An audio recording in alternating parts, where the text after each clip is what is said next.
আসসালামু আলাইকুম। আশা রাখি আপনারা সকলে ভালো আছেন।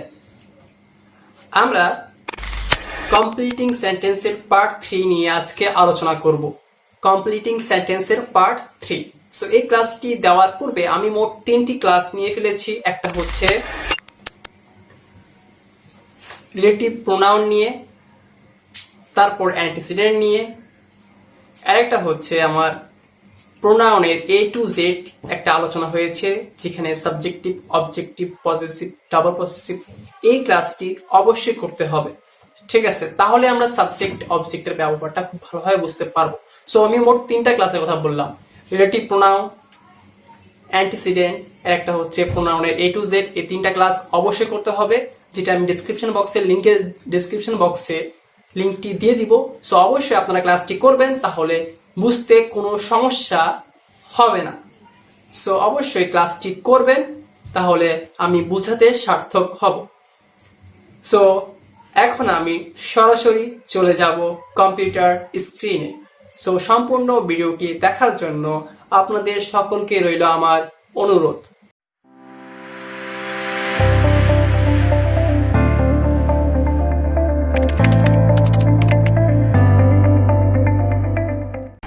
আমরা এখন চলে আসলাম কম্পিউটার স্ক্রিনে। সো আমরা এখন দেখতে পাচ্ছি সাবজেক্টিভ, অবজেক্টিভ এবং পজিটিভ ফর্ম। সো এগুলো নিয়ে আমি ক্লাস নিয়েছি। সো ক্লাসগুলো অবশ্যই করে নেবেন ডিসক্রিপশনে দেওয়া লিঙ্ক থেকে। সো হু মানে হচ্ছে যে, যারা, যিনি। হুম মানে হচ্ছে যাকে, যাদেরকে। হুজ মানে হচ্ছে যার, যাদের।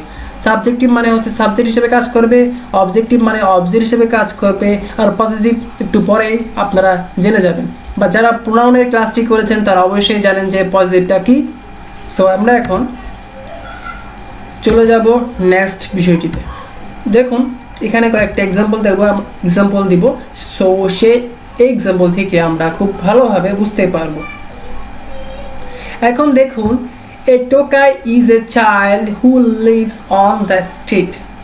খেয়াল করুন, এ টোকাই ইজ এ চাইল্ড। হুটা হচ্ছে আমার সাবজেক্টিভ ফর্ম। সো মনে রাখতে হবে যে সাবজেক্টিভ ফর্মের পরে সবসময় কি হয়? ভার্ব হবে। সাবজেক্টিভ ফর্মের পরে আমাদেরকে ভার্ব দিয়ে কোনো একটা বিষয় লিখতে হবে। সো হু যেহেতু সাবজেক্টিভ ফর্ম বা সাবজেক্ট, সো এখানে বাকিটা হচ্ছে আমার এক্সটেনশন। সো দেখুন, এ চাইল্ড, এ চাইল্ডটা কি আমার অ্যান্টিসিডেন্ট। এটা নিয়ে ক্লাস নিয়েছি। সো ক্লাসটি অবশ্যই দেখে নেবেন। একে বলা হয় অ্যান্টিসিডেন্ট বা অরিজিনাল নাউন, ঠিক আছে? এটা হচ্ছে আমার অ্যান্টিসিডেন্ট। সো হুয়ের আগে আছে আমার অ্যান্টিসিডেন্ট, দেখতে পাচ্ছেন হুয়ের আগে আছে আমার অ্যান্টিসিডেন্ট। সো এখানে লিভসটা হচ্ছে আমার ভার্ব। সো মনে রাখতে হবে যে কোনো রিলেটিভ প্রোনাউনের আগে যদি কোনো অ্যান্টিসিডেন্ট থাকে, সো অ্যান্টিসিডেন্ট থাকলে হুটা হচ্ছে, তাহলে তখন হুটা হবে আমাদের একটা সাবজেক্টিভ ফর্ম, অর্থাৎ হুটা আমাদের সাবজেক্ট হিসেবে কাজ করবে, এবং তারপরে অবশ্যই আমার কি হবে? ভার্ব হবে, ঠিক আছে? সো যারা রিলেটিভ প্রোনাউনের ক্লাস করেছেন তারা খুব ভালোভাবে বুঝতে পারবেন, ঠিক আছে? সো হু এর পরে হয়েছে আমাদের ভার্ব, কারণ হু যেহেতু সাবজেক্ট, সাবজেক্টের পরে সবসময় কি হয়? ভার্ব হয়। আমরা জানি সাবজেক্টের পরে সবসময় ভার্ব হয়, তারপরে অবজেক্ট হয়। সাবজেক্টের পরে ভার্ব, তারপর অবজেক্ট। সো সাবজেক্ট, ভার্ব বা এক্সটেনশন, ঠিক আছে? সাবজেক্ট আর ভার্ব। হু হচ্ছে সাবজেক্টিভ ফর্ম আর লিভস হচ্ছে আমার ভার্ব। তারপর দেখুন, এ টোকা is a child hmm we see on the street. So এটাও আপনারা দেখতে পাচ্ছেন বিষয়টা কি। সো এ টোকা ইজ এ চাইল্ড। সো দেখুন এখানে কথাটা পুরো হুবহু সেম। এ টোকা ইজ এ চাইল্ড, এ টোকা ইজ এ চাইল্ড। এই চাইল্ড হচ্ছে আমার অ্যান্টিসিডেন্ট, হুম হচ্ছে আমার objective form. So objective form যেহেতু আছে, সো মনে রাখতে হবে এখানে অবশ্যই এখানে যে অ্যান্টিসিডেন্ট আছে, সেই অ্যান্টিসিডেন্টের সাথে সম্পর্ক নেই এমন একটি সাবজেক্ট দিয়ে লিখতে হবে, অর্থাৎ ওই অ্যান্টিসিডেন্টের সাথে কোনো সম্পর্ক থাকবে না। খেয়াল করুন, এ টোকা is a child hmm we see on the street. খেয়াল করুন, এই চাইল্ডের সাথে উই সি অন দ্য স্ট্রিটের কোনো মিল নেই, অর্থাৎ এখানে কিন্তু অ্যান্টিসিডেন্টের সাথে আমরা হুমের পরে, হুম যেহেতু অবজেক্টিভ ফর্মের পরে আমরা যে সাবজেক্টটা ইউজ করেছি তার সাথে এই অ্যান্টিসিডেন্টের কোনো মিল নেই। সো এভাবে আমাদেরকে মিল না রেখে হুমের পরে এমন একটা সাবজেক্ট নিতে হবে, যার সাথে অ্যান্টিসিডেন্টের কোনো মিল নেই। এ চাইল্ড হচ্ছে আমার এখানে অ্যান্টিসিডেন্ট, এর সাথে মিল নেই এমন একটা সাবজেক্ট নিতে হবে অবজেক্টিভ কেস হুমের পরে। সো আমরা তারপরে অবজেক্টিভ ফ্রম হুমের পরে দিলাম একটা সাবজেক্ট, তারপর হবে ভার্ব, তারপর এক্সটেনশন। সো আমরা বিষয়টা বুঝতে পেরেছি। সো হুম হচ্ছে অবজেক্টিভ ফ্রম আর উই হচ্ছে আমাদের সাবজেক্ট। সো আমরা যে সাবজেক্টটা নিব সেই সাবজেক্টটা অবশ্যই অ্যান্টিসিডেন্টের সাথে কোনো মিল থাকতে পারবে না। নেক্সট, এ টোকা is a child whose dress is dirty. Whose হচ্ছে আমাদের পজিটিভ ফর্ম। সো আমরা যে পজিটিভ ফর্মটা লিখব সেই পজিটিভ ফর্মের পরে আমরা জানি যে আমরা প্রোনাউনের ক্লাসে বলেছিলাম যে পজিটিভ ফর্মের পরে সবসময় কি হয়, একটা নাউন হবে। সো আমরা এখানে যে নাউনটা নিব সেই নাউনটার সাথে অবশ্যই এই অ্যান্টিসিডেন্টের একটা সম্পর্ক থাকতে হবে, অর্থাৎ অ্যান্টিসিডেন্টের সাথে সম্পর্কযুক্ত একটা নাউন নিতে হবে। আর এখানে হবে অ্যান্টিসিডেন্টের সাথে সম্পর্কহীন, আর এখানে হচ্ছে অ্যান্টিসিডেন্টের সাথে সম্পর্কযুক্ত। কীরকম, এ টোকা is a child whose dress. So এখানে এই চাইল্ড অর্থাৎ এখানে কার ড্রেস বলছে, এই টোকাইয়ের ড্রেস। সো এখানে অ্যান্টিসিডেন্টের সাথে টোকাইয়ের অর্থাৎ ড্রেসের সম্পর্ক আছে, অর্থাৎ এখানে আমরা টোকাইয়ের ড্রেসের কথা বলছি।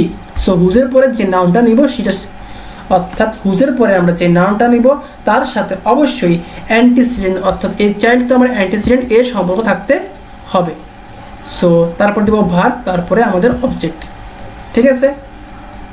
সো পজিটিভের পরে সবসময় কি হবে, আমাদের নাউন হবে। সো এই বিষয়গুলো আপনারা খাতায় ভালো করে লিখে রাখুন। এবার দেখুন, it is I who love you. খেয়াল করুন, সবসময় যে অ্যান্টিসিডেন্ট থাকবে তা তো না, প্রোনাউন থাকতে পারে।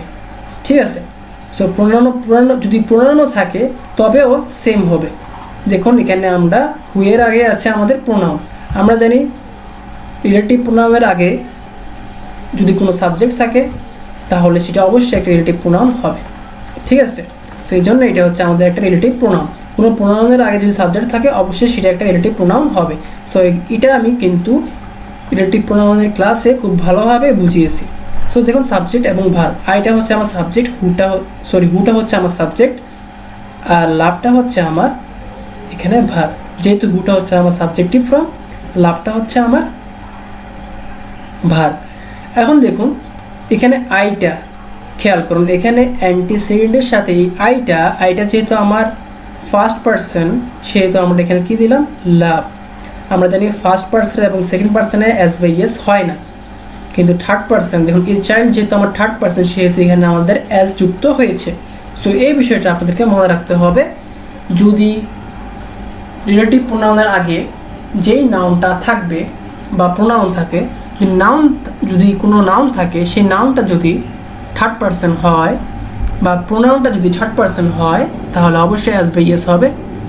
আর যদি থার্ড পারসন না হয়, কি বললাম, থার্ড পারসন না হয়, ফার্স্ট বা সেকেন্ড পারসন হয় তাহলে এস বাই এস হবে না। সেগুলো মনে রাখতে হবে। ঠিক আছে। দেখুন, it is I whom you want. So it is I whom you want. So এটা কি আপনারা বুঝতেছেন, it is I whom you want. So আমরা এখানে সেম দেখুন, এখানে হুম দিলাম। সো এখানে অবশ্যই এই প্রোনাউনের সাথে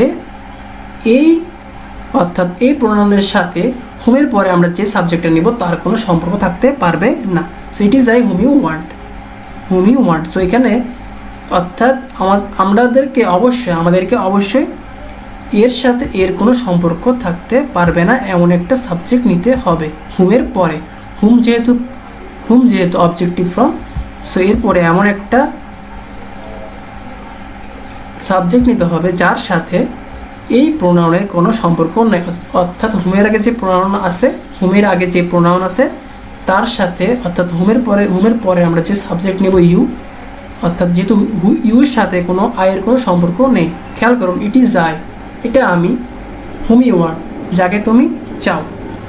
সম্পর্ক কখন থাকবে, দেখুন হুম হচ্ছে আমাদের অবজেক্টিভ আর ইউ হচ্ছে আমাদের সাবজেক্ট।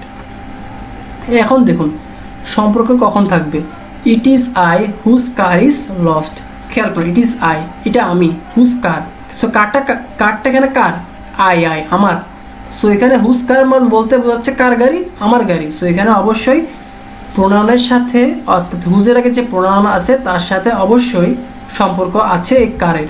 সো সেহেতু এখানে অবশ্যই অ্যান্টিসিডেন্টের সাথে সম্পর্ক আছে এমন একটা নাউন নিতে হবে।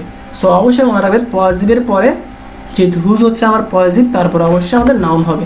তো দেখুন পজিটিভ প্লাস নাউন। সো এই বিষয়টা আমি মনে করি আপনারা এখন সকলে খুব ভালোভাবে ক্লিয়ার হয়ে গিয়েছেন। সো এবার আমরা নেক্সট বিষয়টা জানবো। এখানে আমি রুলসগুলো ভালোভাবে আপনাদেরকে দিয়ে দিয়েছি। দেখুন অ্যান্টিসিডেন্টও থাকতে পারে, প্রোনাউনও থাকতে পারে, ঠিক আছে। তাহলে আমরা who plus verb plus object use করব। আর যদি হু তো আমার সাবজেক্টিভ ফর্ম, হুম হচ্ছে আমাদের অবজেক্টিভ ফর্ম, হুজ হচ্ছে আমাদের পজিটিভ ফর্ম। হুম থাকলে অ্যান্টিসিডেন্টের সাথে সম্পর্কহীন, আর হুজ আর যদি হুজ থাকে অ্যান্টিসিডেন্টের সাথে সম্পর্ক যুক্ত। তারপর সাবজেক্ট ভার্ব প্লাস অবজেক্ট, অর্থাৎ অ্যান্টিসিডেন্টের সাথে সম্পর্কহীন সাবজেক্ট, অ্যান্টিসিডেন্টের সাথে সম্পর্কহীন সাবজেক্ট, আর এখানে হচ্ছে অ্যান্টিসিডেন্টের সাথে সম্পর্কযুক্ত নাউন। সো এই রুলসটা আমি এখানে লিখে দিয়েছি আপনাদের সুবিধার্থে। সো একটু আগে যা বুঝলাম এটাই হচ্ছে সেই রুলটা। এতক্ষণ আমরা ব্যক্তিবাচক দেখলাম, এখন আমরা দেখব বস্তুবাচক, অর্থাৎ বস্তুর ক্ষেত্রে। ঠিক আছে, বস্তুর ক্ষেত্রে আমরা ব্যবহার করি ড্যাট উইচ। সো দেখুন সাবজেক্টিভ হচ্ছে ড্যাট উইচ, অবজেক্টিভ ও ড্যাট উইচ, পজিটিভ হচ্ছে অফ উইচ। সো ড্যাট মানে হচ্ছে যা, উইচ মানে যেটি আর বা যেগুলো, ড্যাট মানে যেটিকে যেগুলোকে, আর অফ উইচ মানে হচ্ছে যেটির বা যেগুলো। সো আমরা এখন সরাসরি যাব এক্সাম্পলে। It is the pen which is broken. খেয়াল করুন, it is the pen which is broken. So এখানে ইট ইজ দ্য পেন, খেয়াল করুন উইচের আগে, উইচ বা ড্যাটের আগে আমাদের কি আছে অ্যান্টিসিডেন্ট।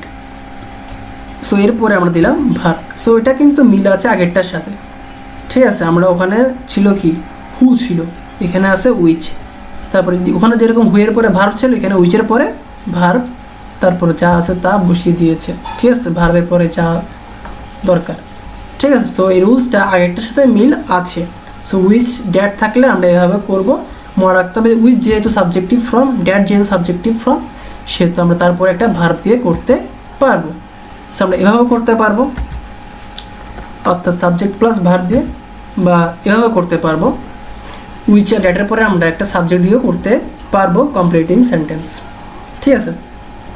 যেমন উইচ এবং ড্যাটের পরে দেখুন it is the pen, pen হচ্ছে আমার অ্যান্টিসিডেন্ট।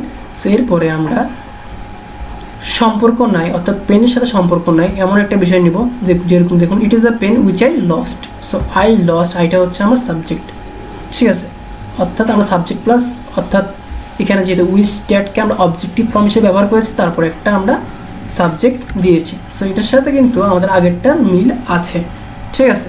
আগেরটা ছিল এখানে কি হুম, হুম ছিল আমাদের অবজেক্টিভ ফর্ম, এখানে আছে উইচ ড্যাট হচ্ছে আমাদের অবজেক্টিভ ফর্ম, কারণ এখানে উইচ আর ড্যাটের অবজেক্টিভ ফর্ম সাবজেক্টিভ ফর্ম দুইটাই এক।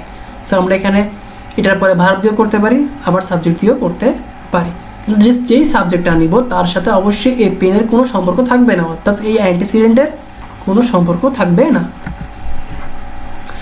ইট is the pen of which colour is white, এটাই সে কলম অফ উইচ। এখানে ইট ইজ দ্য পেন সবগুলো সেম কথা, ঠিক আছে। শুধু আমরা এখানে যে রিলেটিভ প্রোনাউনগুলো আছে সেগুলো ব্যবহার দেখাচ্ছি। দেখুন অফ উইচ, অফ উইচ হচ্ছে আমাদের পজিটিভ ফর্ম। আমরা জানি যে পজিটিভ ফর্মের পরে সবসময় একটা কি হবে নাউন হবে। সো এখানে কালার হচ্ছে আমাদের নাউন। সো অবশ্যই এই পেনের সাথে এই কালারের সম্পর্ক আছে, কারণ এই কালারটা কার এই পেনের, ঠিক আছে। সো এখানে আমরা অ্যান্টিসিডেন্টের সাথে সম্পর্ক যুক্ত একটা নাউন নিলাম, অর্থাৎ colour. So it is the pen of which colour is white. So এখানে কালারের সাথে এই অ্যান্টিসিডেন্টের সম্পর্ক আছে, ঠিক আছে। সো আশা রাখি বিষয়টা আপনারা বুঝতে পেরেছেন। সো আমাদেরকে মনে রাখতে হবে আমরা চাইলে অ্যান্টিসিডেন্টের সাথে সম্পর্কহীনও নিতে পারি, অ্যান্টিসিডেন্টের সাথে সম্পর্ক যুক্ত নিতে পারি, বা উইচ ড্যাটের পরে ভার্ব নিয়েও করতে পারি।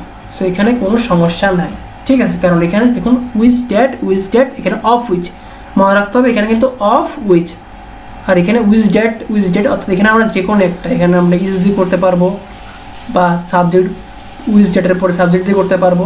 কিন্তু এখানে অফ উইচের পরে আমরা ইজ বা অ্যান্টিসিডেন্টের সাথে সম্পর্কহীন ইউজ করতে পারবো না।